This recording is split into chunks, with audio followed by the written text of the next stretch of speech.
মদ, জুয়া, জিনা, ব্যভিচার, নাচ, গান, ফুর্তি, বেহায়াপনা, বেলেল্লাপনা, যা পাও সারা রাত উলঙ্গ ছবি, জেনা, ব্যভিচারের দৃশ্য, আরে নাফরমান যা পেলাম দুনিয়ায় ভোগ করলাম। এটা হলো জানোয়ারের জিন্দেগি, এটা হলো নাফরমান আর হাইওয়ানের জিন্দেগি।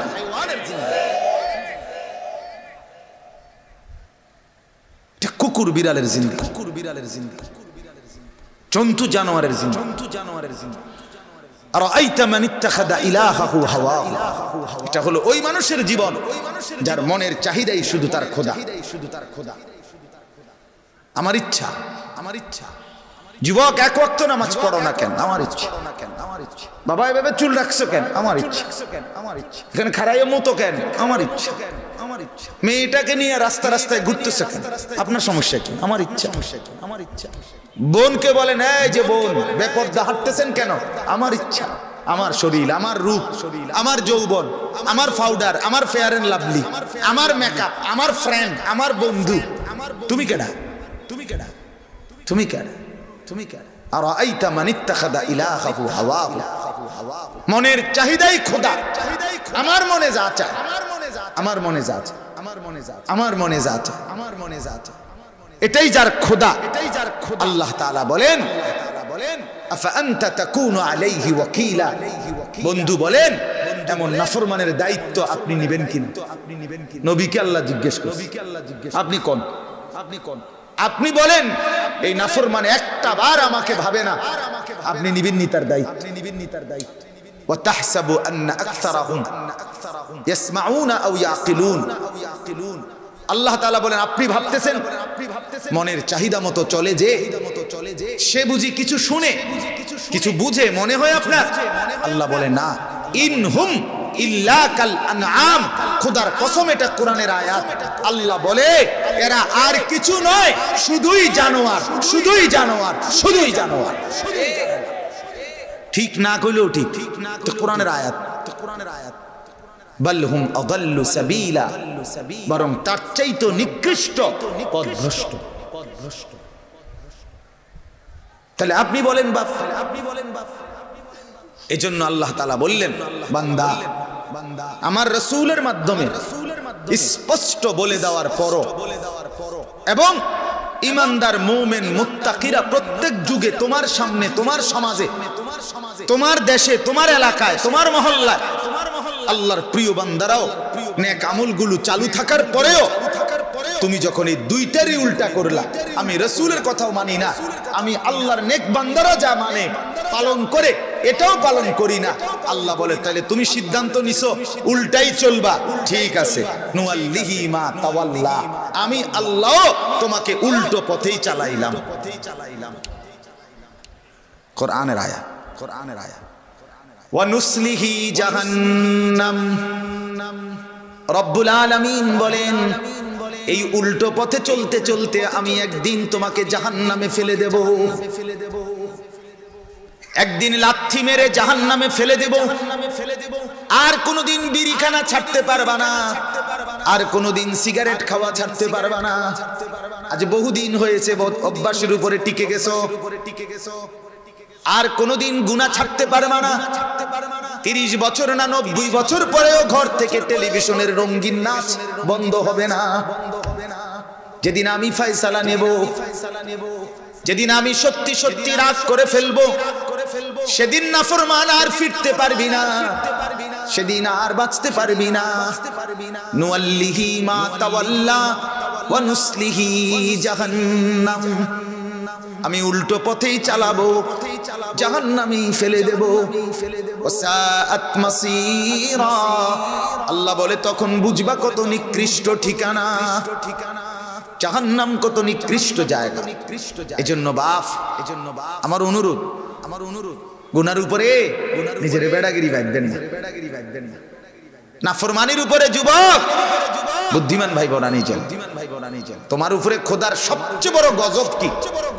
কোন মানুষের উপরে আল্লাহর সবচেয়ে বড় শাস্তি কি? যে প্রচন্ড গুনার উপরে চলমান অবস্থায়ও তাকে ফিরবার, বাঁচবার, তৌফিক না দেওয়া, সুযোগ না দেওয়া, আল্লাহর কসম এটা হলো ওই ব্যক্তির উপরে সবচেয়ে বড় লানত, সবচেয়ে বড় আযাব, সবচেয়ে বড় গজব।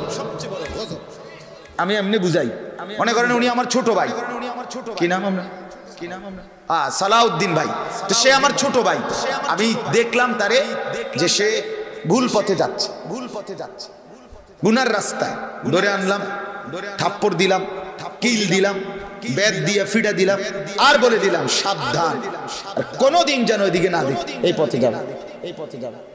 কিছুক্ষণ পরে কিল থাপ্পড় বেতের ব্যথা কমে যাবে, শেষও হয়ে যাবে, কিন্তু সে পথ তো পেয়ে গেল, ঠিক কিনা বলেন না?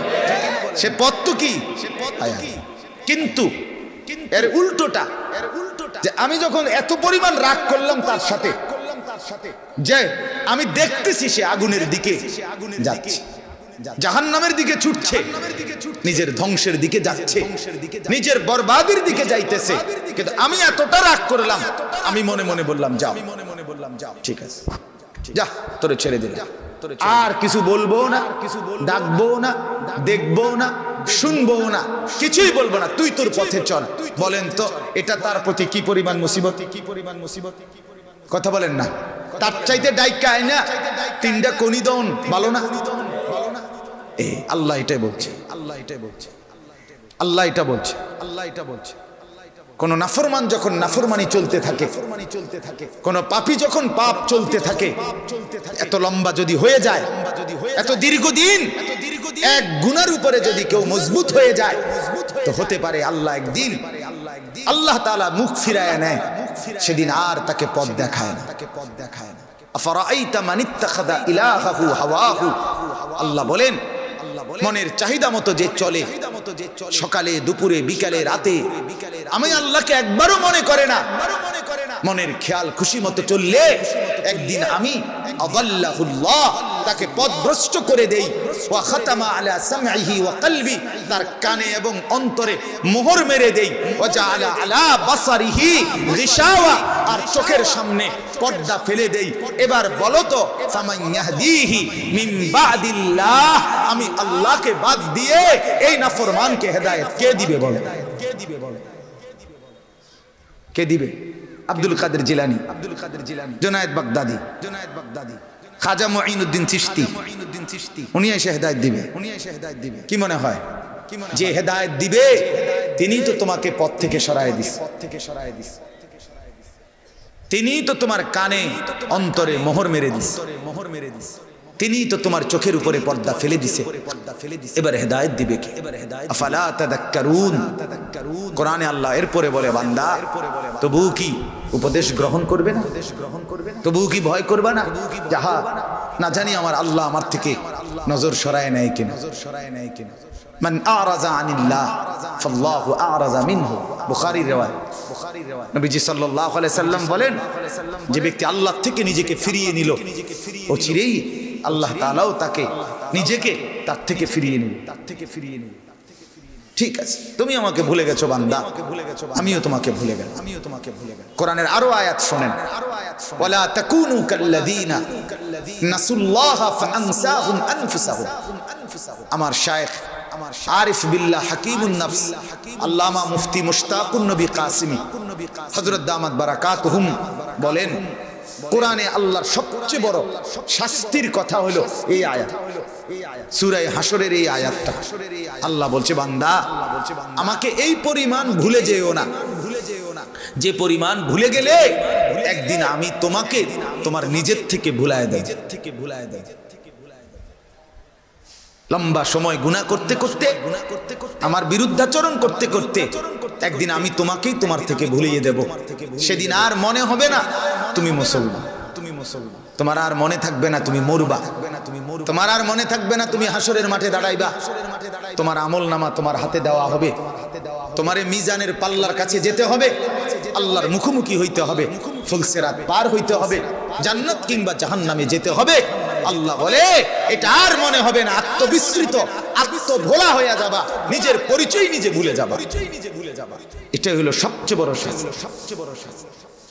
হাসান বসরি রাহমাতুল্লাহি আলাইহি বিশ্ববিখ্যাত বুজুর্গ বলছে, আল্লাহর কোন বান্দা গুনাহ করার পরে এই গুনাহটা আবার পুনরায় সে করছে, এটাই তার উপরে খোদার গজব, এটাই তার উপরে আল্লাহর শাস্তি, যে তাকে ফিরতে দিচ্ছে। ফজর ছুটে গেছে, এবার জোহরও ছুটে গেছে, এবার আসরও ছুটে গেছে, এবার মাগরিবও ছুটে গেছে, এবার এশাও ছুটে গেছে, এবার শনিবারও নামাজ নাই, রবিবারও নামাজ নাই, সোমবারেও নামাজ নাই। হায় নাফরমান, তুই ভুলে গেছো আল্লাহরে নাকি আল্লাহ ভুলে গেছে তোরে? দেখ, খবরদার।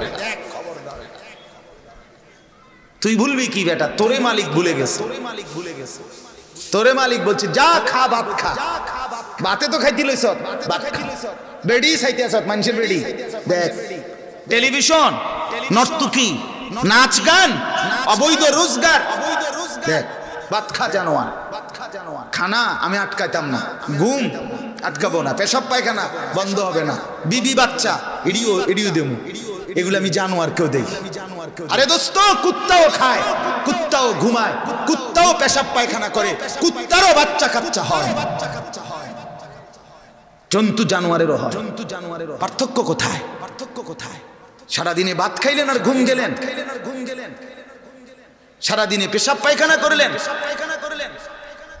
আর বাচ্চা কাচ্চা হইল, খালাস জিন্দেগি, এরই নাম জীবন। তো জানোয়ারের সাথে তফাৎ কি? আলাদা আপনি কি? পার্থক্য কোথায় বাপ? পার্থক্য গোলামি। পার্থক্য যদি করতে হয় সেজদা দিয়ে পার্থক্য করতে হবে। জানোয়ার সেজদা করে না, আমি সেজদা করি। পার্থক্য। জানোয়ার গোলামি করে না, আমি গোলামি করি। জানোয়ার আজান শুনলে মসজিদে ছুটে না, আমি ছুটে যাই। পার্থক্য এটা। পাত্তরকারি দিয়ে কোনো পার্থক্য নাই, ঠিক কিনা বলেন না কেন? বলে বেশি দুনিয়া ভোগ করে ফেলছেন না? যুবক বন্ধুরা বলো বাপ, দুনিয়া কদ্দুর ভোগ করছে? এক বেলা ফাঙ্গাস, আরেক বেলা তেলাফিয়া, আরেক বেলা ফার্মের মুরকা, আরেক বেলা কক মুরকা। এই তো দুনিয়া। জঙ্গলের বাঘ, জঙ্গলের জানোয়ার বাপ, এর চাইতে দুনিয়া আরো বেশি ভোগ করে। তুমি তো কোনো বেলা ফাঙ্গাস খাও, কোনো বেলা তেলাপিয়া খাও, কোনো বেলা শাকসবজি খাও, কোনো বেলা গোশত খাও। জঙ্গলের বাঘ প্রত্যেক বেলা গোশত খায়, ঠিক কিনা? হেরে হেরে ফাঙ্গাস দিয়ে চাও, হে খাইতো না, ফালতু জিনিস। তো দুনিয়া বেশি ভোগ করলেন, দুনিয়া কি ভোগ করলেন বাবা? এই জন্য আখিরাত ছেড়ে দিলেন, পরকাল ছেড়ে দিলেন। এজন্য বাপ, আমার সেই প্রথম কথা আমি আপনাদের কাছে অনুরোধ করছি, আপনারা দয়া করে এই ফয়সালা করেন। এই আপনারা যে কয়জন বসছেন সিদ্ধান্ত নেন, আপনার জিন্দেগির যে হালাতে আছেন, এই হালাতে আপনি ভাবেন আপনার উপরে আল্লাহ সন্তুষ্ট কিনা, আপনার আখিরাতের মুক্তি মিলবে কিনা।